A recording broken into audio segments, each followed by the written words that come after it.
صلو علی الحبیب صلی اللہ تعالی علی محمد۔ روئے زمین پر متعدد اولیاء اللہ رحمہم اللہ تعالی ہر وقت موجود رہتے ہیں۔ انہی کی برکت سے دنیا کا نظام چلتا اور لوگوں کی مشکلات حل ہوتی ہیں۔ تبلیغ قرآن و سنت کی عالمگیر غیر سیاسی تحریک دعوت اسلامی کی مرکزی مجلس شورا کے نگران حضرت مولانا حاجی محمد عمران اتاری سلمہ الباری نے مدنی چینل کے سلسلے اے ایمان والوں میں سنتوں بھرا بیان فرمایا۔ دعوت اسلامی کا اشاعتی ادارہ مکتبۃ المدینہ اس بیان کی وی سی ڈی بنام غیر اللہ سے مدد مانگنا کیسا مختلف مواقع کے مناظر اور آواز کی مکسنگ کے ساتھ پیش کرنے کی سعادت حاصل کر رہا ہے۔ اول تا آخر اس بیان کو ملاحظہ کیجئے، انشاءاللہ عز و جل معلومات کے ساتھ ساتھ اصلاح کے مدنی پھول چننے کو ملیں گے۔ صلو علی الحبیب صلی اللہ تعالی علی محمد۔ میں مبلغ بنوں سنتوں کا، خوب چرچا کروں سنتوں کا، ہو کرم بحر خاک مدینہ۔ الحمدللہ رب العالمین والصلاة والسلام علی سید المرسلین، اما بعد فاعوذ باللہ من الشیطان الرجیم، بسم اللہ الرحمن الرحیم۔ الصلاة والسلام علیک یا رسول اللہ وعلی آلک واصحابک یا حبیب اللہ۔ الصلاة والسلام علیک یا نبی اللہ وعلی آلک واصحابک یا نور اللہ۔ رحمت عالم نور مجسم شاہ بنی آدم رسول محتشم صلی اللہ تعالیٰ علیہ وسلم کا فرمان عالی شان ہے، تم اپنی مجلسوں کو مجھ پر درود پڑھ کر آراستہ کرو، تمہارا درود پڑھنا قیامت کے روز تمہارے لیے نور ہوگا۔ صلو علی الحبیب صلی اللہ تعالیٰ علی محمد۔ مدنی چینل کے ناظرین، قرآن مجید میں اللہ عز و جل نے 90 مقامات پر اس خطاب سے اپنے پیارے حبیب صلی اللہ علیہ وسلم کی امت کو نوازا، اے ایمان والو۔ جس طرح اللہ تبارک و تعالیٰ اپنے حبیب صلی اللہ تعالیٰ علیہ وسلم کو مختلف خوبصورت ناموں سے یاد فرماتا ہے، یا ایہا المدثر، یا ایہا المزمل، یا ایہا النبی،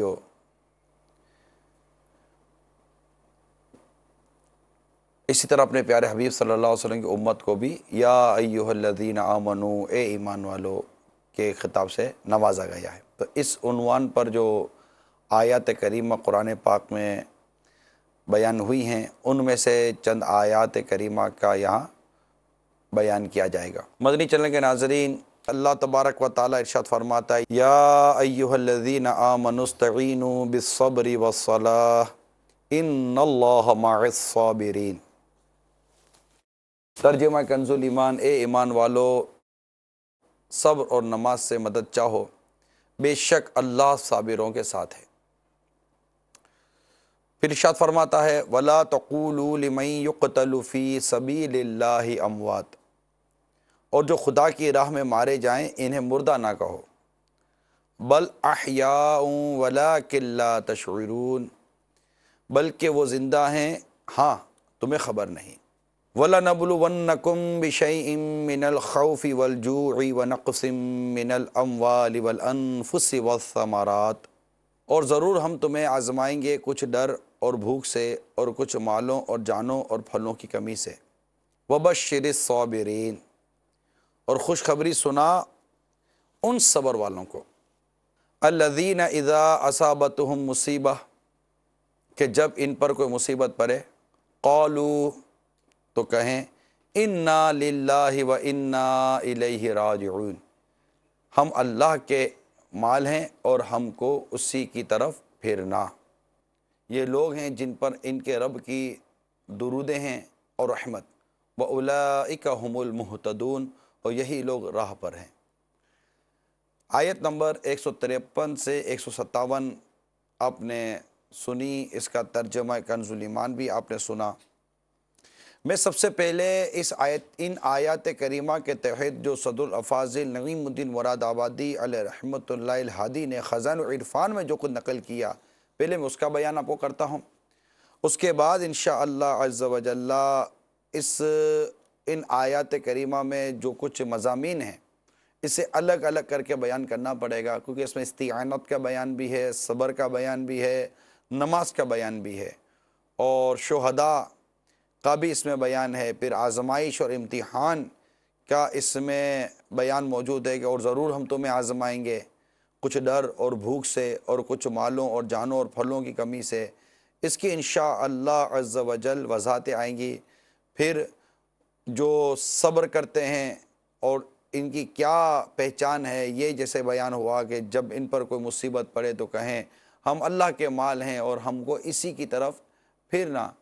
پھر ان کے لیے جو برکتیں عطا ہوئیں، جو ان کو انعام عطا ہوا کہ یہ لوگ ہیں جن پر ان کے رب کی درودیں ہیں اور رحمت، اور یہی لوگ راہ پر ہیں۔ صدر الافاضل نعیم الدین ورد آبادی علیہ رحمۃ اللہ الہادی قرآن پاک کی ان آیت کریمہ کی تفسیر بیان کچھ یوں کرتے ہیں کہ جہاں پر یہ بیان ہوا کہ اے ایمان والو، صبر اور نماز سے مدد چاہو۔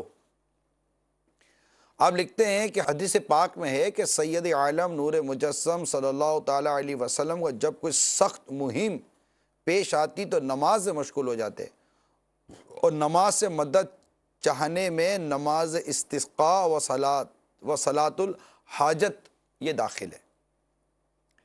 نیز آیت کریمہ کا یہ جو حصہ ہے، اور جو خدا کی راہ میں مارے جائیں انہیں مردہ نہ کہو، اس کے تحت آپ فرماتے ہیں یہ آیت شہداء بدر کے حق میں نازل ہوئی۔ لوگ شہداء کے حق میں کہتے تھے کہ فلاں کا انتقال ہو گیا، وہ دنیاوی آسائش سے محروم ہو گیا، ان کے حق میں یہ آیت نازل ہوئی کہ وَلَا تَقُولُوا لِمَنْ يُقْتَلُ فِي سَبِيلِ اللَّهِ اموات، اور جو خدا کی راہ میں مارے جائیں انہیں مردہ نہ کہو، بل احیاء ولکن لا تشعرون، بلکہ وہ زندہ ہیں، ہاں تمہیں خبر نہیں۔ اس کے تحت فرماتے ہیں موت کے بعد ہی اللہ تعالیٰ شہداء کو حیات عطا فرماتا ہے، ان کی ارواح پر رزق پیش کیے جاتے ہیں، انہیں راحتیں دی جاتی ہیں، ان کے عمل جاری رہتے ہیں، اجر و ثواب بڑھتا رہتا ہے۔ پھر حدیث پاک نقل کرتے ہیں کہ شہداء کی روحیں سبز پرندوں کے قالب میں جنت کی سیر کرتی اور وہاں کے میوے اور نعمتیں کھاتی ہیں۔ اس کے بعد صدر الافاضل نعیم الدین مراد آبادی رحمۃ اللہ تعالیٰ علیہ ایک مسئلہ بیان کرتے ہیں کہ اللہ تعالیٰ کے فرما بردار بندوں کو قبر میں جنتی نعمتیں ملتی ہیں۔ اللہ تعالیٰ ہمیں بھی فرما بردار بندہ بنائے، ہم بھی ان برکتوں کو پانے میں کامیاب ہو جائیں۔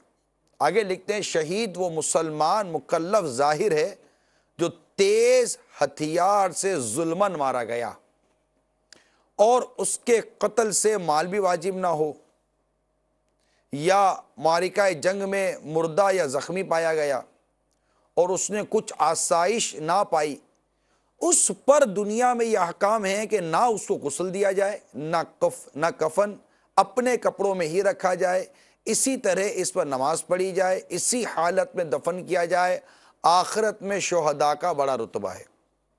پھر لکھتے ہیں بعض شہداء وہ ہیں کہ ان پر دنیا کے یہ احکام تو جاری نہیں ہوتے، لیکن آخرت میں ان کے لیے شہادت کا درجہ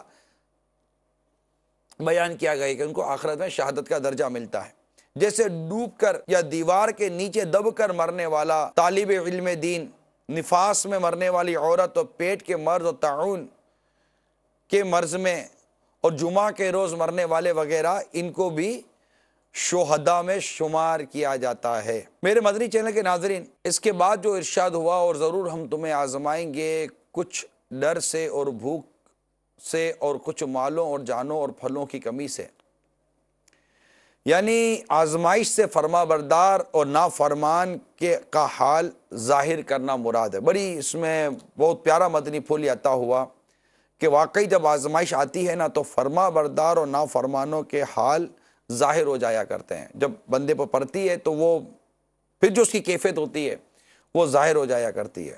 اس کا ہر ایک کو تجربہ ہوگا کہ آزمائش سے فرما بردار اور نافرمان کے حال کا ظاہر کرنا مراد ہے۔ وہ فرمائے نا کہ اور ضرور ہم تمہیں آزمائیں گے، جب آزمائش آئے گی تو یہ حال ظاہر ہو جائے گا کہ کون فرما بردار ہے کون نافرمان۔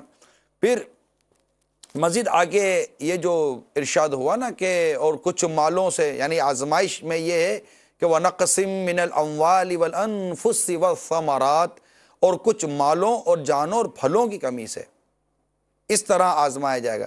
اب اس کے تحت بڑی پیارے مدنی پھول صدر الافاضل نعیم الدین مراد آبادی علیہ رحمۃ اللہ الہادی نے اپنی تفسیر خزائن العرفان میں لکھے ہیں کہ امام شافعی رحمۃ اللہ تعالیٰ علیہ نے اس آیت کی تفسیر میں فرمایا، خوف سے اللہ کا ڈر، بھوک سے رمضان کے روزے، مالوں کی کمی سے زکوٰۃ و صدقات دینا، جانوں کی کمی سے امراض کے ذریعے موتے ہونا، اموات ہونا، پھلوں کی کمی سے اولاد کی موت مراد ہے، اس لیے کہ اولاد دل کا پھل ہوتی ہے۔ نیز حدیث شریف میں یہاں آگے نقل کی ہے کہ آقا دو جہاں صلی اللہ تعالیٰ علیہ وسلم فرمائے، جب کسی بندے کا بچہ مرتا ہے تو اللہ تعالیٰ فرشتوں سے فرماتا ہے، تم نے میرے بندے کے بچے کی روح قبض کی؟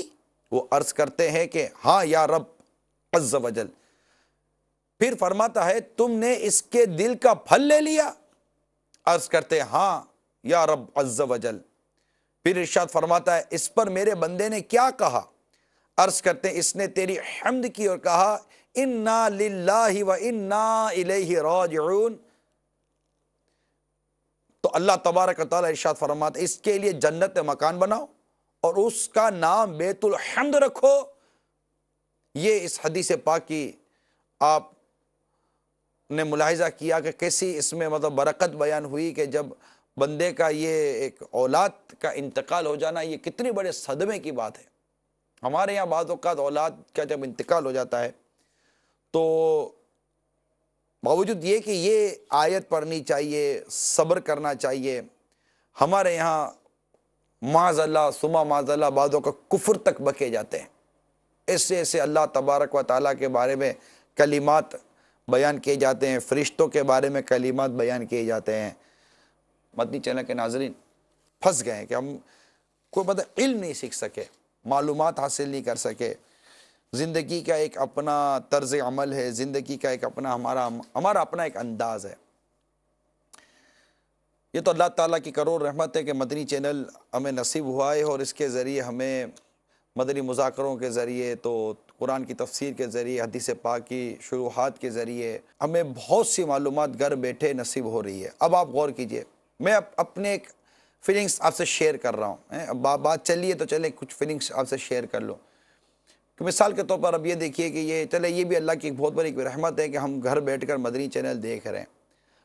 اگر یہ بھی نعمت ہمیں حاصل نہ ہوتی تو غور کیجئے کہ ہم کیا کرتے۔ کیا اس کے علاوہ ہماری کوئی ایسی نیچر ہے، ہماری کوئی ایسی طبیعت ہے، ہم کو ایسا مزاج رکھتے ہیں کہ یار علم دین سیکھنے کے لیے فلاں جگہ سفر کرنا ہے، علم دین سیکھنے کے لیے یہاں جانا ہے، علم دین سیکھنے کے لیے یہ بھی کام کرنا ہے، علم دین سیکھنے کے لیے یہ بھی کام کرنا ہے؟ نہیں، عرض کرنے کا مقصد یہ تھا کہ ابھی تو مدنی چینل نے الحمدللہ ہمیں کافی موٹیویٹ کیا ہوا ہے، لیکن اس سچ ہماری کوئی اتنی زیادہ سوچ نہیں ہے کہ ہم کوئی باہر نکلیں، اجتماع میں آئیں، علم دین سیکھیں، اس طرح کی کوئی سوچ نہیں ہوتی۔ ہاں، اس کو میں دوبارہ اپریشیٹ کروں گا آپ کو، میرے جتنے مدنی چینل کے ناظرین ہیں، اللہ تعالیٰ آپ کو جزائے خیر عطا کرے، اللہ تعالیٰ آپ کی اس کوششوں کو قبول فرمائے، اللہ تبارک و تعالیٰ آپ کے گھر بار میں، کاروبار میں، رزق حلال میں، اہل و عیال میں برکتیں دے، اور اس مدنی چینل کی ایسی برکت ظاہر ہو کہ ہمارے شہر میں بھی امن آ جائے، سکون آ جائے، ہمارا شہر امن و آشتی کا گہوارہ بن جائے، اور آپس میں مسلمان ایک دوسرے سے محبت کرنے والے بن جائیں، ہمارا ملک امن کا گہوارہ بن جائے، اندرونی بیرونی سازشوں سے اللہ محفوظ فرمائے ہمارے وطن عزیز کو، اور دنیا بھر میں اللہ تبارک تعالیٰ مسلمانوں کو سرخروئی عطا فرمائے۔ یہ مدنی چینل کو آپ عام کریں۔ یہ ضمناً بات چلیے، میں نے کہا نا کچھ ذہن بنا کہ آپ سے فیلنگ شیئر کر لوں، کرتے رہتے ہیں آپ سے مدنی چینل پر، جب بھی مطلب مجھے موقع ملتا ہے، آپ کے ساتھ انٹریکشن ہوتی ہے تو آپ سے کچھ نہ کچھ فیلنگ شیئر کرتا رہتا ہوں۔ تو یہ بھی ایک فیلنگس ہیں کہ جو ہمارے یہاں جو ماحول اس وقت ہوتا چلا جا رہا ہے، سب سمجھتے ہیں، میں اس پر زیادہ تبصرہ نہیں کروں گا۔ دنیا بھر میں جو کچھ ماحول ہے، جو کچھ بھی ہیں، سب اپنے ہی ہاتھوں کے ہیں کرتوت، شکوہ ہے زمانے کا، نہ قسمت کا گلہ ہے، دیکھے ہیں یہ دن اپنی ہی غفلت کی بدولت، سچ ہے کہ برے کام کا انجام برا ہے۔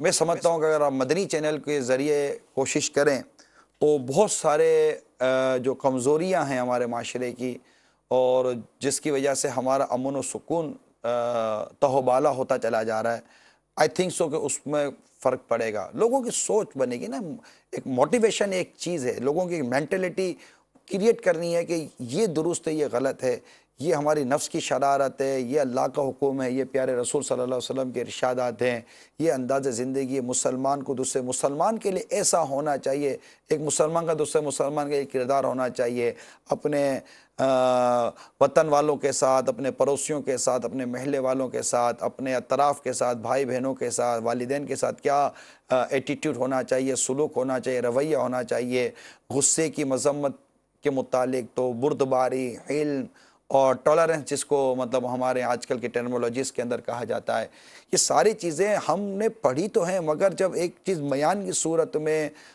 سوالات کی صورت میں اور سمجھانے کی صورت میں جب بیان کیا جائے گا، اس سے فرق پڑے گا۔ خود آپ دیکھ لیجئے، جب سے مدنی چینل آپ دیکھ رہے ہیں، کیا آپ اپنے اندر فرق محسوس نہیں کرتے؟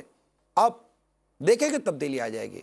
میں امید کرتا ہوں کہ آپ ان مدنی پھولوں پر غور کریں گے، غور کیجئے۔ آپ اپنے کاروبار میں ہیں، عزیز و اقارب میں ہیں، دوست احباب میں ہیں، کہیں بھی ہیں، آپ مبلغ بن جائیے، نیکی کی دعوت دینے والے بن جائیے۔ یہ میں اس لیے ساری باتیں کر رہا ہوں، بس وہ جو مجھے جو میسیج اور جو کالز اور یہ تھی نا کہ بہت مطلب کہ حالات خراب ہوتے جا رہے ہیں اور مطلب بہت عجیب و غریب ماحول ہوتا چلا جا رہا ہے، میں اس کا ایک سولوشن آپ کو دے رہا ہوں، حل دے رہا ہوں۔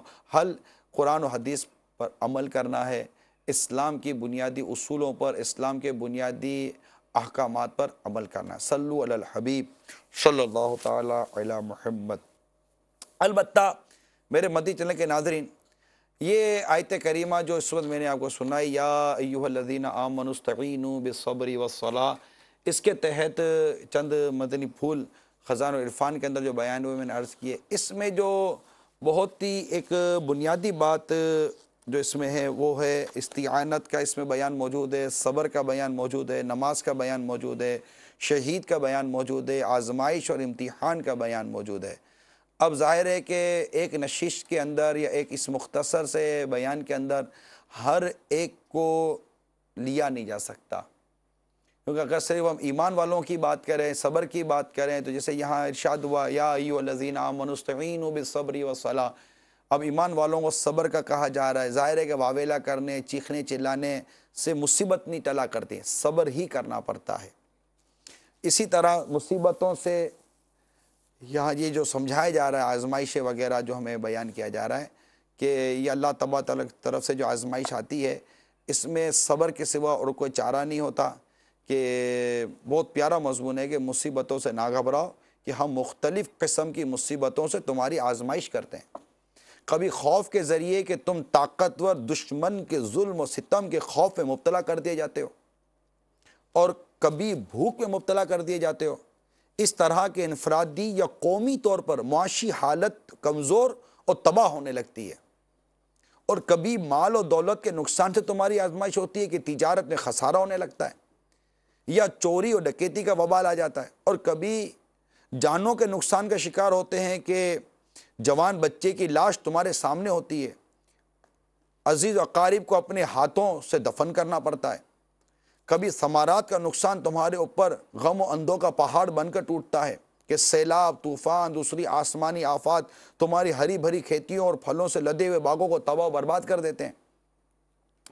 ان تمام آزمائشوں اور مصیبتوں پر اگر تم تڑپ کر اللہ ہی کو یاد کرتے ہو، تمہارے درد بھرے دل سے یہی صدا آتی ہے کہ بے شک ہم اللہ ہی کے لیے اور اسی کی طرف لوٹنے والے ہیں، تو تم خوش نصیب ہو، امتحان میں کامیاب ہو، رب رحیم کی رحمتیں تمہیں اپنے گھیرے میں لے لیتی ہیں، مصیبتیں ٹل جاتی ہیں، اللہ کے فرشتے بھی تم پر رش کرنے لگتے ہیں، اور تم اللہ کے مقرب اور پیارے بندے بن جاتے ہو۔ تو یہ کتنی پیاری باتیں ہیں جو ہمارے ساتھ اس وقت یہ سارے واقعات ہیں دنیا بھر کے اندر، بیرونی طاقتوں کا غلبہ، اور کبھی بھوک و پیاس کے غلبے، تو کھیتیوں کا اجڑ جانا، تو یہ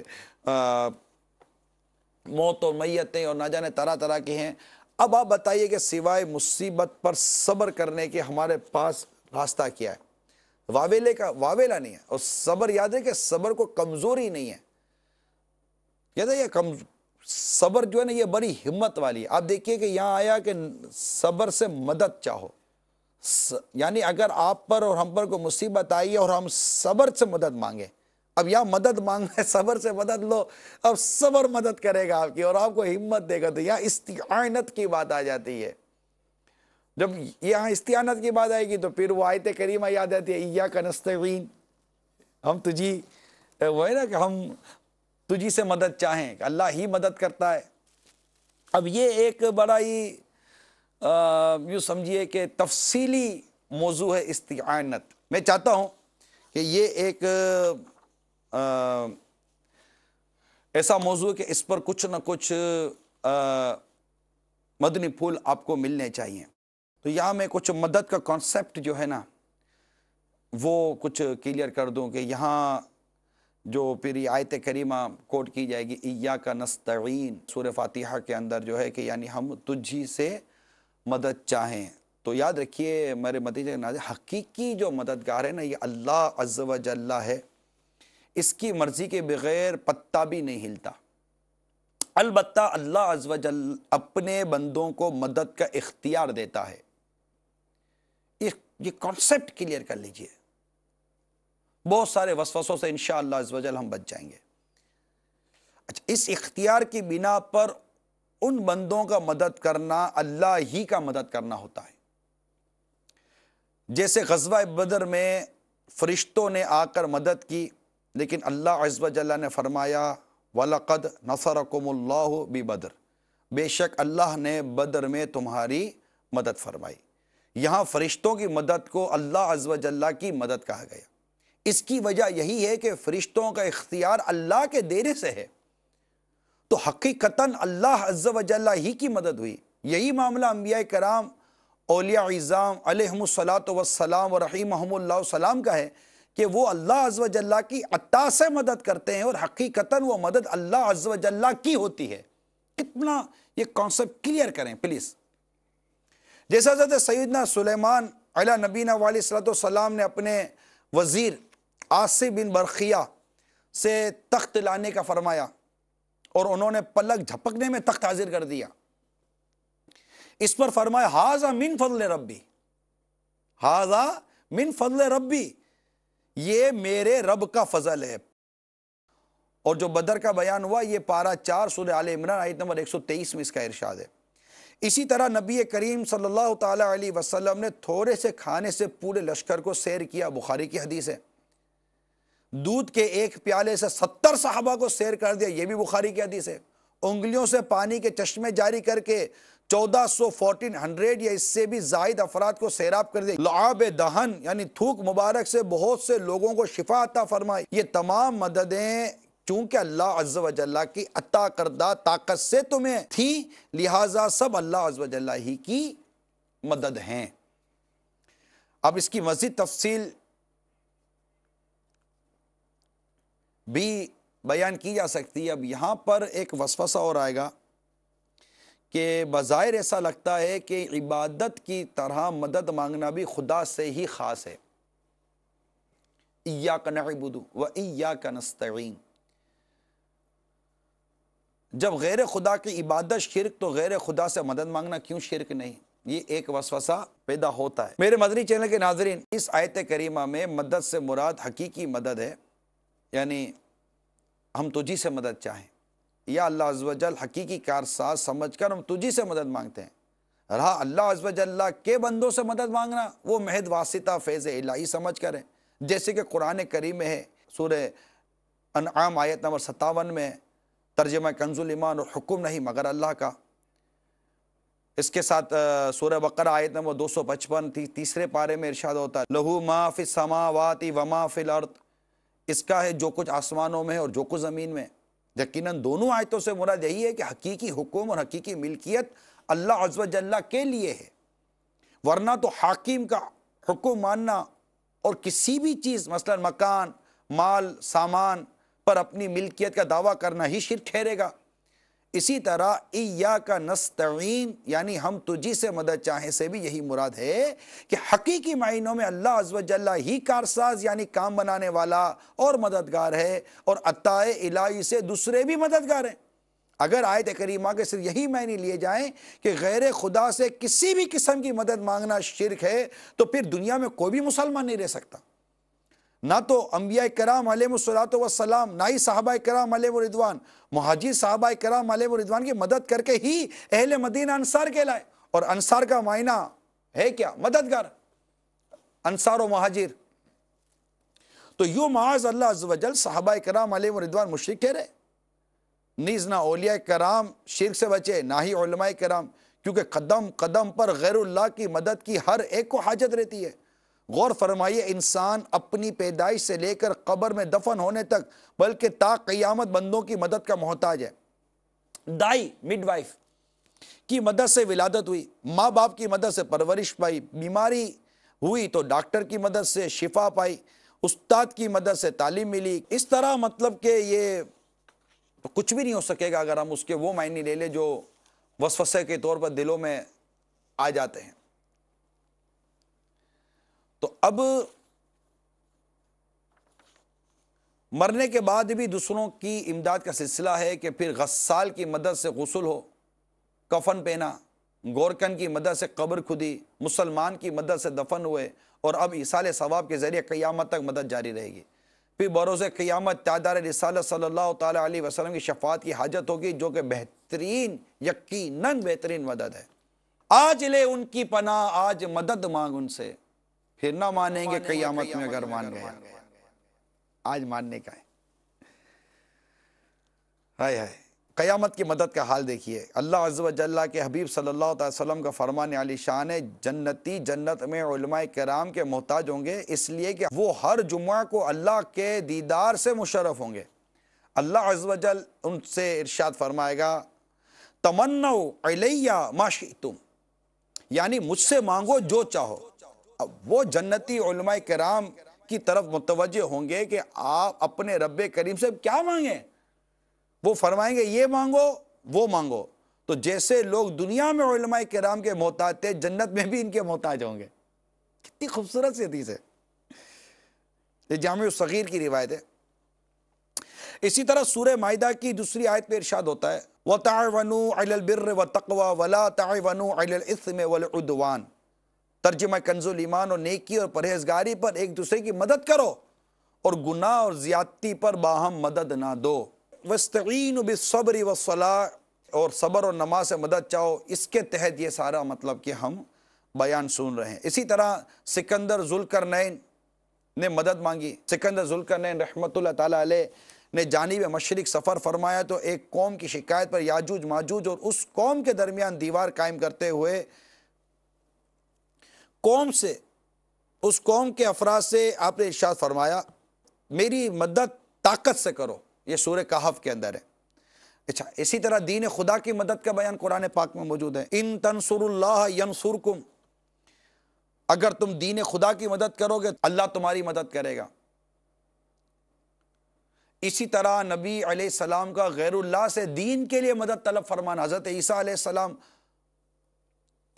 نے فرمایا کہ کون میرے مددگار ہوتے ہیں؟ اللہ عز و جل کی طرف حواریوں نے کہا ہم دین خدا کے مددگار ہیں۔ یہ تیسرا پارہ سورہ آل عمران آیت نمبر 52 میں ہے۔ اللہ عز و جل کا غیر اللہ کو مددگار فرمانا، ترجمہ کنز الایمان، تو بے شک اللہ عز و جل ان کا مددگار ہے، اور جبریل اور نیک ایمان والے، اور اس کے بعد فرشتے مدد پر ہیں۔ تو پارہ 28 سورہ تحریم کی آیت نمبر 4 میں یہ ارشاد ہوا۔ تو اب یہ دیکھیے کہ یہ جو آیت کریمہ بیان ہوئی جن میں بندوں سے مدد طلب کرنے کا تذکرہ ہے، ان میں اور ایاک نستعین یعنی ہم تجھ ہی سے مدد چاہیں میں بظاہر تعارض یعنی ٹکراؤ موجود ہے، آپ کو محسوس ہو رہا ہوگا، لیکن حقیقت میں کوئی اس میں ٹکراؤ نہیں ہے کہ ایاک نستعین میں حقیقی مدد مانگنے کا ذکر ہے، اور دیگر آیات مبارکہ میں اللہ عز و جل کی اجازت سے دوسروں سے مدد مانگنے کا بیان ہے۔ حضرت سیدنا امداد اللہ مہاجر مکی رحمۃ اللہ تعالیٰ علیہ فرماتے ہیں، نالہ امداد میں یہ اشعار لکھیں، لگا تکیہ گناہوں کا پڑا دن رات سوتا ہوں، مجھے اب خواب غفلت سے جگا دو یا رسول اللہ، جہاز امت ایک حق کر دیا ہے آپ کے ہاتھوں، تم ہی چاہو ڈباؤ یا تیراؤ یا رسول اللہ۔ طبرانی شریف کی حوالے سے ایک روایت معجم کبیر جلد 17 صفحہ نمبر 118 پر یہ روایت نقل کی گئی ہے کہ ہمارے آقا صلی اللہ تعالی وسلم نے فرمائے، جب تم میں سے کسی کی کوئی چیز گم ہو جائے یا راہ بھول جائے اور مدد چاہے اور ایسی جگہ ہو جہاں کوئی ہمدم یعنی مدد یار و مددگار نہیں تو اسے چاہیے یوں پکارے یا عباد اللہ اعینونی، یا عباد اللہ اعینونی، اے اللہ عز و جل کے بندو میری مدد کرو، اے اللہ عز و جل کے بندو میری مدد کرو۔ کہ اللہ عز و جل کے کچھ بندے ہیں جنہیں یہ نہیں دیکھتا۔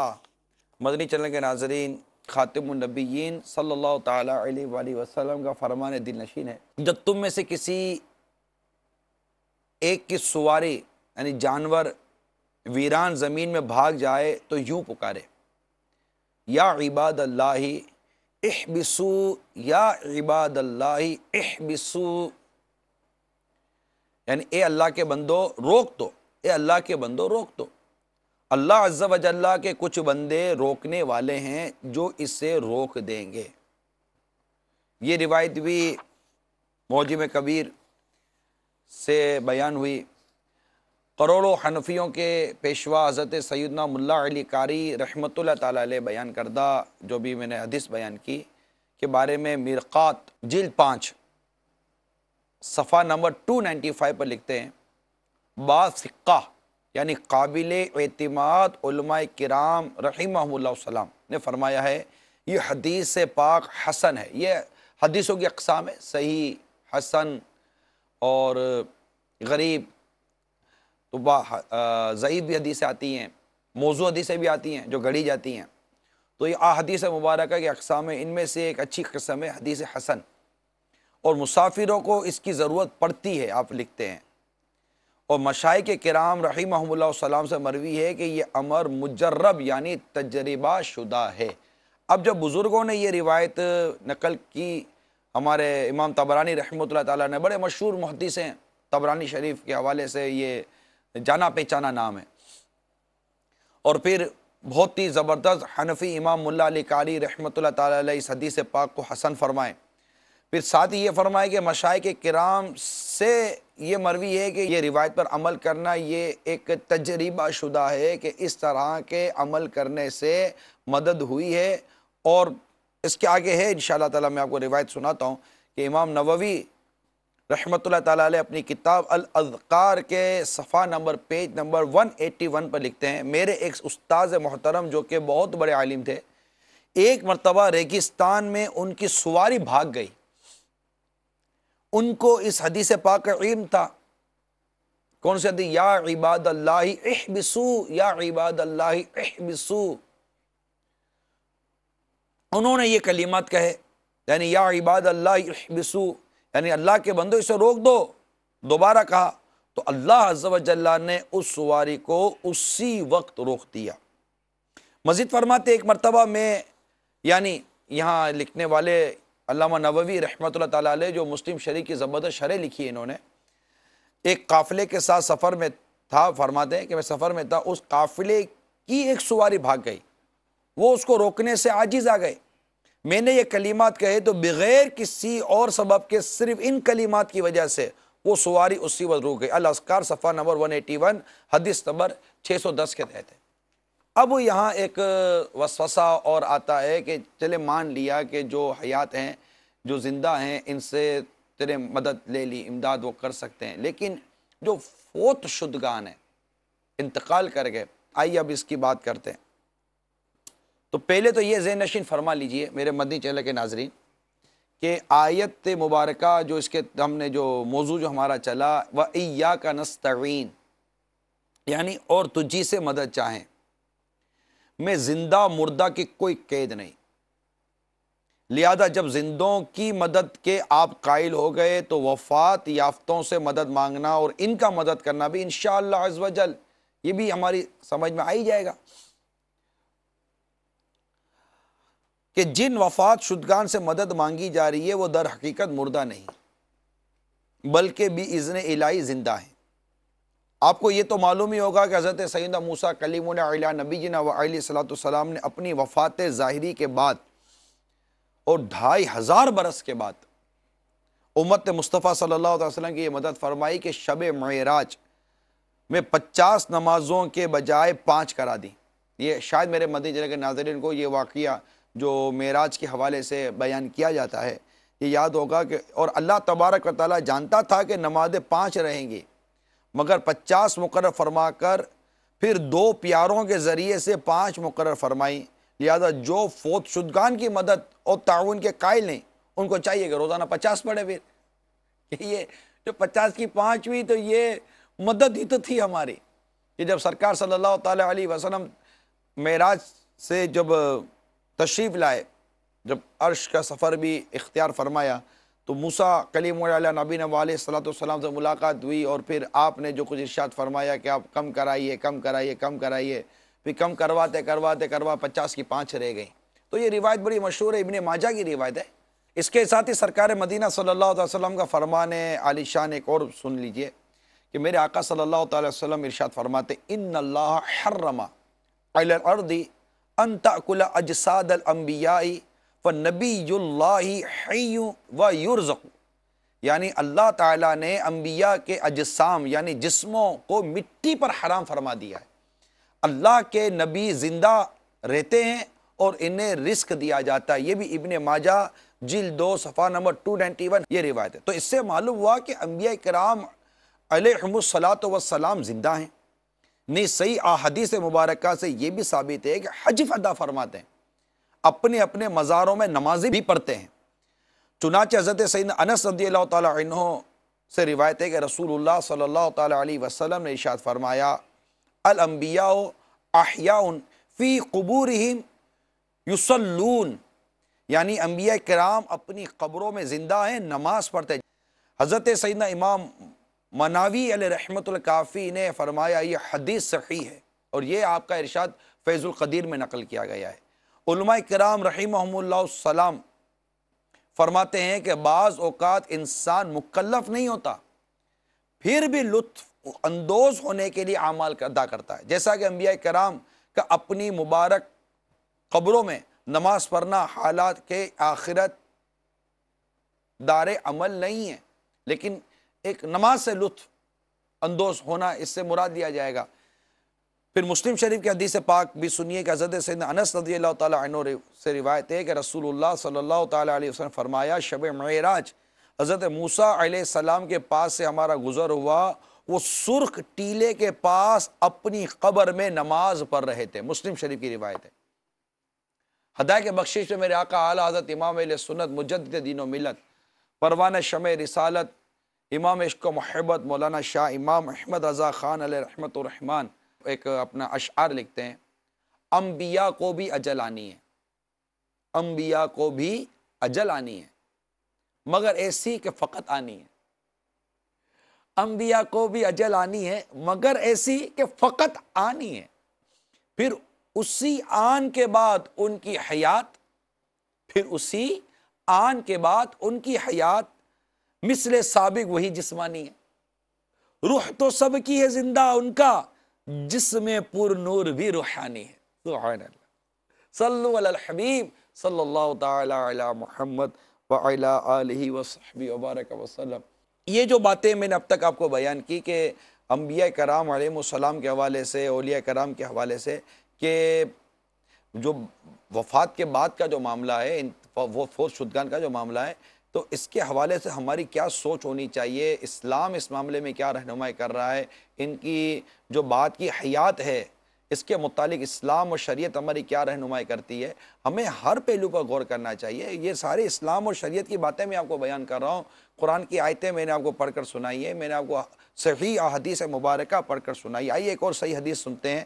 یہ المومنین عائشہ صدیقہ رضی اللہ تعالی عنہا سے روایت ہے کہ یہ مسند امام احمد کی حدیث ہے کہ میں اپنے گھر کے اندر جس میں رسول اکرم صلی اللہ تعالیٰ علیہ وسلم و میرے والد ماجد سیدنا صدیق اکبر رضی اللہ تعالیٰ عنہ آرام فرماتے ہیں وصال کے بعد، اس حال میں داخل ہوا کرتی تھی کہ پردے کا کچھ خاص اہتمام نہ ہوتا تھا۔ میں کہتی تھی کہ ایک میرے شوہر محترم ہے اور دوسرے میرے والد مکرم۔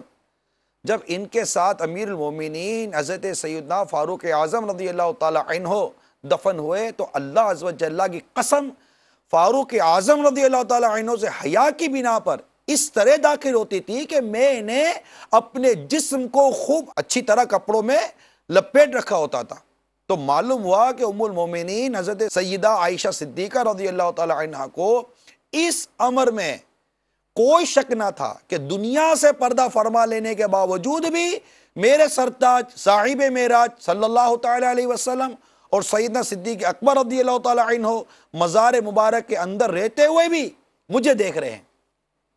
اور یہی عقیدہ امیر مومنین سیدنا فاروق اعظم رضی اللہ تعالی عنہ کے بارے میں بھی تھا. جب بھی تو آپ رضی اللہ تعالی عنہ کے روضہ اطہر میں دفن ہونے کے بعد آپ رضی اللہ تعالی عنہ یعنی عائشہ صدیقہ رضی اللہ تعالی عنہ حاضری دیتے وقت پردے کا خصوصی اہتمام فرمایا کرتی تھی. اب یہ مزار شریف پر حاضر ہوتے وقت کی احتیاط ہے. یہاں پر میری وہ اسلامی بہنیں غور کریں جو عائشہ صدیقہ رضی اللہ تعالی عنہ سے محبت کرتی ہیں, خاتون جنت رضی اللہ تعالی عنہ سے بے حد و بے پناہ محبت کرتی ہیں, ان کے یہ پردوں کے اہتمام آپ کو یاد نہیں آتے.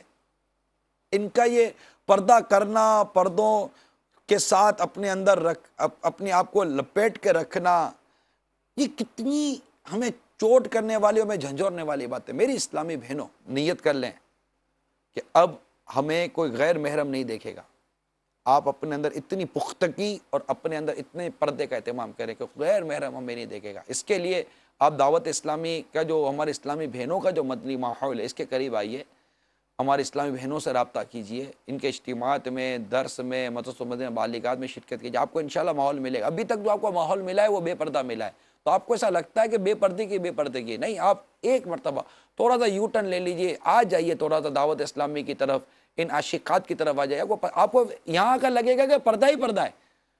آپ کو اپنی پچھلی زندگی پر بہت ہی ندامت ہوگی, بہت ہی افسوس ہوگا کہ ہائے افسوس یہ میں نے کیا کر دیا. توبہ کے دروازے کھلے ہوئے ہیں, توبہ کر لیجئے اور دعوت اسلامی کے مدنی ماحول کی طرف آئیے. یہ ماحول ہمیں گناہوں سے بچائے گا. تو عائشہ صدیقہ رضی اللہ تعالی عنہ کا یہ عمل کہ جو سرکار صلی اللہ تعالی علیہ وآلہ وسلم, صدیق اکبر رضی اللہ تعالی عنہ, فاروق اعظم رضی اللہ عنہ جو مزار میں آرام فرما ہیں, ان سے کس قدر پردہ تھا. تو یہاں ان کا اعتقاد اور ان کا ذہن پتہ چلا کہ یہ مطلب ان کو دیکھ رہے ہیں, اور جو موضوع چل رہا ہے ہمارا کہ ان کے یہ جو تدفین جن کی ہوئی, ان کے متعلق کیا ذہن ہوتا ہے ہمارا. اس کے ساتھ ہی قرآن کریم میں شہداء کے متعلق یہ ہے کہ وہ زندہ ہیں, ان کو مردہ نہ کہو اور نہ جانو. اور وہی آیت جو ہمارے اصل موضوع میں چلی تھی, وہی آیت یہاں بھی کوڈ ہے کہ وَلَا تَقُولُوا لِمَنْ يُقْتَلُوا فِي سَبِيلِ اللَّهِ أَمْوَاتٌ بَلْ أَحْيَاءٌ وَلَكِنْ لَا تَشْعُرُونَ. ترجمہ کنز الایمان, اور جو خدا کی راہ میں مارے جائیں انہیں مردہ نہ کہو بلکہ وہ زندہ ہیں, ہاں تمہیں خبر نہیں.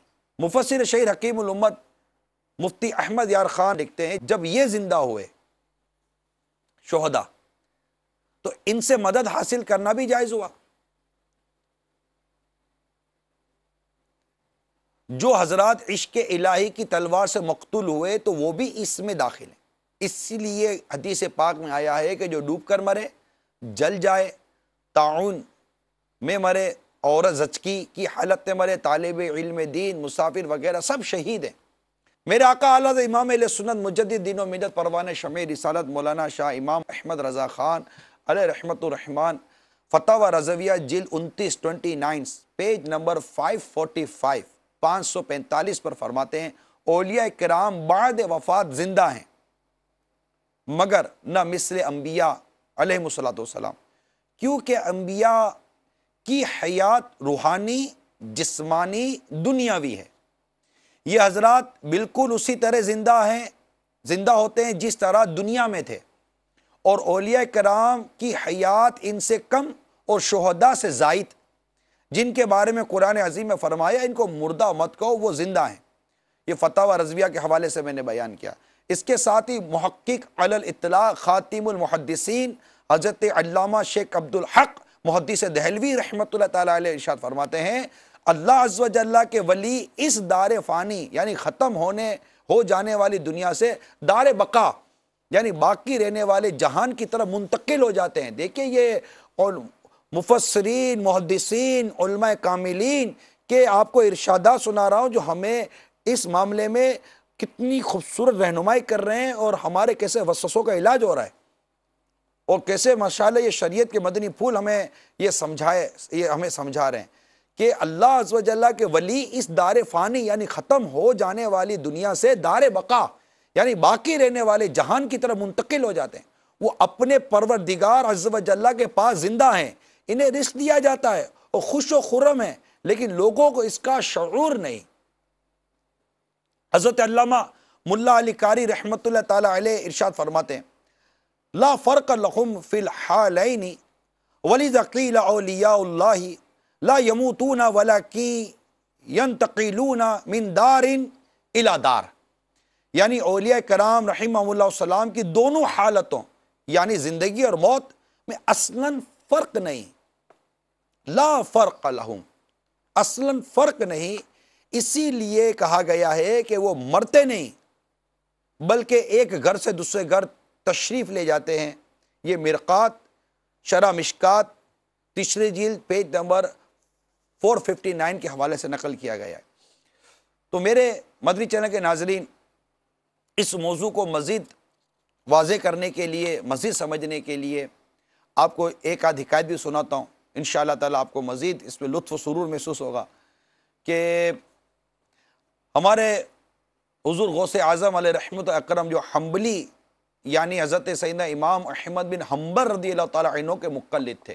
دیکھیں یہ تقلید کا سلسلہ آج سے نہیں ہے، خود ہمارے غوث پاک مقلد تھے، حنبلی تھے.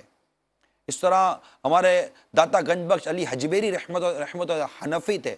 تو اولیاء کاملین یہ شروع سے تقلید کا سلسلہ ہے اور کسی ایک امام کی تقلید یہ کرتے آ رہے ہیں. کوئی امام مالک رضی اللہ تعالیٰ عنہ کا مقلد ہے، تو کوئی امام شافعی کا مقلد ہے، تو کوئی امام احمد بن حنبل کا مقلد ہے. چار امام ہیں، شافعی، حنفی، حنبلی اور مالکی. یہ مشہور چار ائمہ کرام ہیں. غوث پاک رحمت اللہ تعالیٰ علیہ قبرستان اور خصوصاً بزرگان دین کے مزارات طیبات کی زیارت فرمایا کرتے تھے.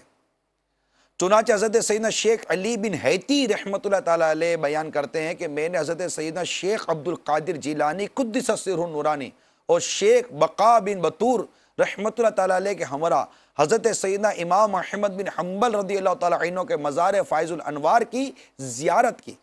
تو دیکھا کہ حضرت سیدنا امام احمد بن حنبل نے اپنی قبر انور سے نکل کر حضرت سیدنا شیخ عبد القادر جیلانی قدس سرہ نورانی سے معانقہ کیا، یعنی گلے ملے. آپ کو عزت افزائی کا لباس عنایت کر کے فرمایا اے عبد القادر، تمام لوگ علم شریعت و طریقت میں تیرے محتاج ہوں گے. غوث اعظم رحمت اللہ تعالیٰ علیہ کے ہمراہ شیخ معروف کرخی رحمت اللہ تعالیٰ علیہ کے مزار پر انوار پر گیا اور وہاں حضرت سیدنا شیخ عبد القادر جیلانی قدس سرہ نورانی نے فرمایا اے شیخ معروف، آپ پر سلامتی ہو، ہم آپ سے 2 درجے بڑھ گئے ہیں. انہوں نے قبر میں سے جواب دیا آپ پر سلامتی ہو اے اپنے زمانے والوں کے سردار. تو اب اس سے بھی معلوم ہوا کہ بزرگان دین وفات کے بعد بھی اپنے مزارات میں زندہ و حیات رہتے ہیں، جیسا کہ حضرت سیدنا امام احمد بن حنبل رضی اللہ تعالیٰ عنہ اپنے قبر انور سے نکل کر حضور غوث پاک رحمت اللہ تعالیٰ علیہ سے بغلگیر ہوتے ہیں. اور معروف کرکی رحمت اللہ تعالیٰ علیہ نے اپنے مزار شریف سے جواب بھی عطا فرمایا. اسی طرح امام عارف باللہ استاذ ابو القاسم کشیری رحمت اللہ تعالیٰ علیہ رسالہ کشیریہ میں لکھتے ہیں کہ مشہور ولی حضرت ابو سعید خراز رحمت اللہ تعالیٰ علیہ فرماتے ہیں میں نے مکہ معظمہ میں ایک نوجوان کو باب بنی شیبہ پر فوت شدہ پڑا پایا. اچانک وہ مجھے دیکھ کر مسکرا کہا یا ابا سعید، یعنی اے ابو سعید، کیا آپ نہیں جانتے کہ اللہ عز و جل کے محبوب پیارے بندے زندہ ہیں؟ اگرچہ وہ فوت ہو جائیں، معاملہ تو صرف اتنا ہے کہ وہ تو ایک گھر سے دوسرے گھر کی طرف منتقل کیے جاتے ہیں. کہتے ہیں انتقال ہو گیا. حضرت سیدنا ابو یعقوب رحمت اللہ تعالیٰ علیہ فرماتے ہیں کہ میں نے ایک مرید کو اس کی فوتگی کے بعد نہلانے کے لیے تختے پر لٹایا تو اس نے میرا انگوٹھا پکڑ لیا. میں نے کہا بیٹے میرا ہاتھ چھوڑ دے کیونکہ میں جانتا ہوں کہ تو زندہ ہے. یہ موت کا طاری ہونا تو فقط مکان کا تبدیل ہونا. یہ شرح الصدور میں حضرت علامہ جلال الدین سیوطی شافعی رحمت اللہ تعالیٰ علیہ نے اس حکایت کو نقل کیا. اسی طرح حضرت سیدنا ابراہیم بن شیبان علیہ رحمت اللہ الحنان فرماتے کہ میرے ایک جوان مرید کا انتقال ہو گیا جس کا مجھے سخت صدمہ ہوا. جب میں اسے غسل دینے لگا تو گھبراہٹ اور غم میں بائیں یعنی الٹے ہاتھ کی طرف سے ابتدا کی تو جوان نے اپنی بائیں کروٹ بدل کر دائیں یعنی سیدھی کروٹ میرے سامنے کر دی۔ یہ دیکھ کر میں نے کہا کہ میرے پیارے بیٹے تو سچا ہے، غلطی مجھ ہی سے ہوئی ہے۔ تو یہ اس طرح کے کئی واقعات لکھے ہیں۔ اسی حضرت سیدنا ابو یعقوب رحمۃ اللہ تعالیٰ علیہ فرماتے کہ مکہ معظمہ میں ایک مرید نے مجھ سے کہا حضرت میں کل ظہر کے وقت مر جاؤں گا، یہ اشرفیاں لے لیجئے، نصف یعنی آدھی سے میرے کفن اور نصف سے دفن کا انتظام فرما دیجئے گا۔ جب دوسرے دن ظہر کا وقت ہوا تو اسی مرید نے آ کر طواف کیا اور پھر کعبۃ اللہ شریف سے کچھ فاصلے پر لیٹ کر وفات کر گیا۔